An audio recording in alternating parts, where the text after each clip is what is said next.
Le Covid-19, pandémie du siècle qui débute en Chine et affecte le monde entier. Les parents sont au bout du gouffre. Voilà, la rentrée scolaire ne fait qu'approcher et on se demande, est-ce que les parents pourront gérer sans difficulté cette rentrée scolaire malgré l'avènement de ce Covid-19? La réponse à cette question est d'une importance franchement socio-économique et même psychologique. Elle est d'actualité dans la mesure où elle pourrait vraiment réconforter des parents qui ne savent plus quoi faire. Nous allons voir donc comment est-ce possible que nous puissions gérer sans difficulté la rentrée scolaire tout en abordant également les limites de cette possibilité. C'est possible si l'État nous accompagne, si les écoles nous accompagnent et si le parent également fait les efforts.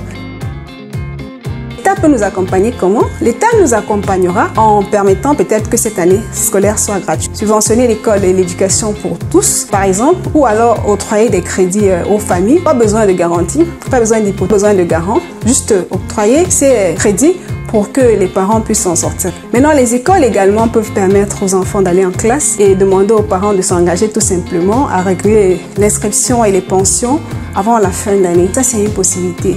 Le parent, à son niveau, peut faire des efforts. Comment? Tu me diras. Tout simplement, si les enfants fréquentaient dans des écoles coûts exorbitants, les mettre dans des écoles moins coûteuses. Et si les enfants étaient loin de la maison, les ramener dans les écoles proches de la maison. Si ils dépensaient trop en termes de goûter, en termes de choses presque inutiles, voir comment réduire tous ces coûts, voir comment réduire les consommations d'électricité, d'eau, manger sain, équilibré, mais à moindre coût, mettre un peu pause sur les congés en famille, bref, toutes ces petites choses qui nous amènent souvent à dépenser sans qu'on ne s'en rende compte. Sur le plan sanitaire, l'école également doit faire des efforts en développant des stratégies de réduction au maximum des risques. Par exemple, la réduction de taux d'enfants par salle de classe, mettre de l'eau à la disposition de tous à l'entrée, dans les cours, dans les salles de classe et tout.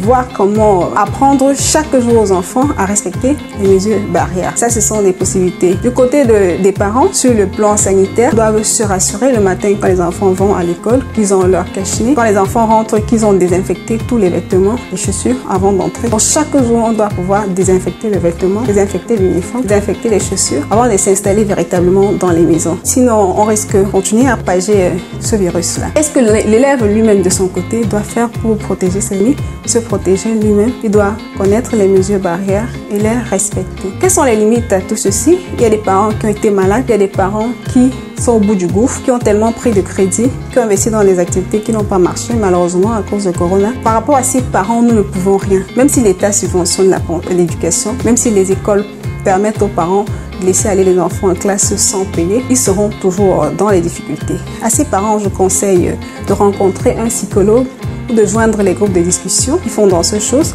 Également, il y a des organismes qui viennent en aide aux parents affectés par le coronavirus. Essayez de chercher même en ligne ces organismes et entrer en contact avec eux. Pourquoi pas essayer de travailler pour le parent qui a perdu son travail et qui pense que tout est fini. Oser dialoguer, communiquer avec son entourage, rencontrer des personnes qu'ils aiment, ça va les aider. Parler avec les enfants véritablement. Il y a également une catégorie de parents qui sont traumatisés et qui pensent que ça ne sert à rien que l'enfant aille même en classe. À ces parents, nous pouvons suggérer les cours en ligne pour les enfants. Laisser les enfants faire des cours en ligne, ça pourra les aider sur le plan psychologique. Voilà autant de difficultés que nous allons rencontrer à la rentrée.